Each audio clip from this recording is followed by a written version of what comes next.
Hello students, I am Shweta और मैं आपको आज से हिंदी कराऊंगी और हमारा पहला चैप्टर स्टार्ट होगा वाक्य से। तो हम वाक्य की कावित्री के बारे में आज मैं आपको बता रही हूँ। कश्मीरी भाषा की लोकप्रिय संत कावित्री ललत का जन्म सन 1320 के लगभग कश्मीर स्थित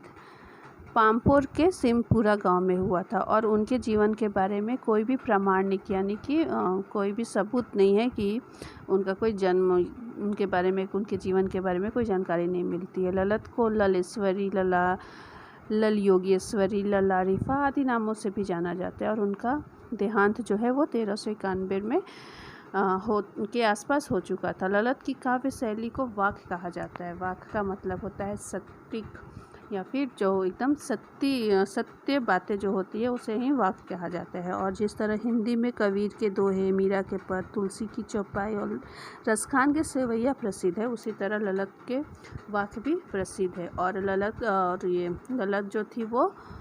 जाति धर्म से ऊपर उठ के सोचती थी, उसके ऊपर उठकर वो भक्ति के रास्ते पर चलना ज़्यादा उनको अच्छा लगा और उन्होंने वही रास्ता का चुनाव किया और उनकी धार्मिक आडंबरों का विरोध किया जो प्रेम के विरुद्ध थे और उनको प्रेम का सबसे बड़ा मूल्य बताया जाता है। और कश्मीरी में आज भी जो लोग हैं, जनता है, वो उनको याद करते हैं। उनकी वाणी में यानी वो जो भी बातें करते हैं उनसे ललत की संस्कार छलकती है और ऐसा माना जाता है कि उनकी संस्कार छलकती है और वे आधुनिक कश्मीरी भाषा का एक बहुत प्रमुख स्तंभ मानी जाती थी। स्तंभ मतलब कि नींव मानी जाती थी और उनके आधार पर ही कश्मीरी के लोग सत्य पर चलते हैं। तो हम अभी वाक्य तो मैं अभी समझाऊंगी। रस्सी कच्चे धागे की खींच रही मैं नाव, जाने कब सुन मेरी पुकार, करे देव भवसागर पार। यहाँ पर कावित्री जो है वो कहती है कि जो रस्सी कच्चे धागे की यानी कि जो सांसें हैं वो बहुत ही कमज़ोर हो गई हैं और खींच रही मैं नाव उन्होंने अपने शरीर को बताया है। तो वो यही बोल रही हैं कि मेरा जो शरीर है वो मैं एक कच्चे धागे से यानी अपनी टूटती सांसों से खींच रही हूँ। जाने कब सुन मेरी पुकार, करे देव भव सागर पार। और पता नहीं मेरी इस दुख तकलीफ़ को देखकर कब वो ईश्वर जो है वो मेरी पुकार सुनेगा और मुझे इस देव भव सागर से यानी कि दुनिया जो है उसके माया जाल से मुक्ति देगा, मुझे इस भव सागर से पार कराएगा। पानी टपके कच्चे सकोरे, व्यर्थ प्रयास हो रहे मेरे। कावित्री कहती है कि जैसे एक कच्चा यानी जो मटका होता है, मटकी होता है जिसमें लोग पानी भरते हैं, तो वो अभी कच्चे, तो अगर कच्चा हो और उसमें अगर आप लोग पानी डालोगे तो वो टपक टपक के पूरा पानी जो है वो गिर जाएगा। तो उसे आग में पकाया जाता है, उसके बाद ही हम उसमें पानी डाल सकते हैं। तो वो जो सकोरे है यानी वो जो मटका है वो अभी एकदम कच्चा है और उसमें जिस प्रकार पानी डालने से वो टपक टपक कर ख़त्म हो जाती है, तो वैसे ही मेरा ये जो शरीर है वो अब ख़त्म होने के यानी कच्चा हो चला है और इसकी सांसें जो है वो धीरे धीरे कर उखड़ रही है। जैसे पानी की बूंदें एक एक बूंद करके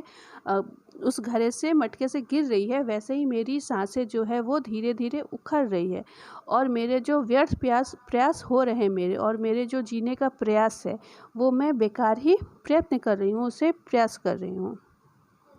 जी में उठती रह हुक, घर जाने की चाह है घेरे। जी में रह हुक का मतलब होता है कि मुझे जो बहुत ज़्यादा कष्ट हो रहा है और मैं बार बार भगवान का मैं पुकार रही हूँ और ये पीड़ा हो रहा है कि मुझे घर जाने की जो चाह है वो मुझे और बेचैन कर रहे हैं अंदर से, यानी मुझे कब भगवान के मैं ईश्वर से कैसे मिल लूँ, इसकी वो क्या कर रही है, हुक भर रही है, यानी कि भगवान से बार बार प्रार्थना कर रही है कि हे प्रभु, अब मेरा ये जो शरीर है वो थक चुका है, तो इसे अब आप हम इस भवसागर से पार करा दीजिए। दूसरा, खा कर कुछ पाएगा नहीं, ना खाकर बनेगा अहंकारी। खा कर कुछ पाएगा नहीं। यहाँ पर कावित्री जो है वो कह रही है कि तो हम दूसरे पंक्ति में कह रही हैं कि खा खा कर कुछ पाएगा नहीं, ना खाकर बनेगा अहंकारी। मतलब यहाँ पर बोल रही है कि मोक्ष प्राप्ति के लिए, मतलब कि जैसे कि मोक्ष प्राप्ति के लिए हमें क्या करना चाहिए, मोह माया का बंधन जो है अगर उसे हम तोड़ देंगे, कह रही है कि अगर हम इस संसार के मोह माया में डूबे रहेंगे, मतलब इसके अंदर हम डूबे रहेंगे कि ये मेरा बच्चा है, ये मेरा पति है, ये मेरा घर है, तो हम क्या करेंगे, हम कभी भी ईश्वर को प्राप्त नहीं कर पाएंगे। तो जो संसार के मोह में हम फंसकर रह जाएंगे। और दूसरी तरफ ये बोल रही है कि ना खाकर बनेगा अधिकारी अहंकारी, मतलब कि अगर हम इस सब को छोड़ के भी प्रभु के को ढूंढने के लिए प्रभु के राह में घुस जाएंगे और उनका क्या करेंगे, हम जोगी बन जाएंगे, हम उनका दिन रात भजन करेंगे, कीर्तन करेंगे, सन्यासी बन जाएंगे, तो उससे हमारे अंदर भी एक अहंकार आ जाएगा कि हम ईश्वर को प्राप्त करने के लिए तो हमने अपने सांसारिक मोह माया को छोड़ दिया, उसमें जितना भी मतलब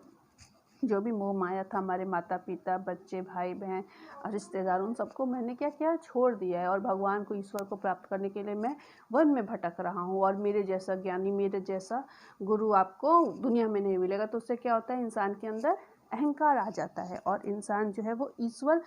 को प्राप्त करने के बजाय वो खुद को ही ईश्वर मानने लगता है। ऐसा उसे प्रतीत होता है कि मैं तो मोह माया को छोड़ चुका हूँ और मैं जंगल में रह रहा हूँ, फल खा के जी रहा हूँ, तो मैं क्या हो गया हूँ, पंडित हो गया हूँ, मैं सब लोगों से ज़्यादा ज्ञानी हो गया हूँ। तो उस समय लोग को क्या होता है, संसारिक मोह माया तो छूट जाता है, लेकिन जो ज्ञान का जो है वो उसे अंदर ही अंदर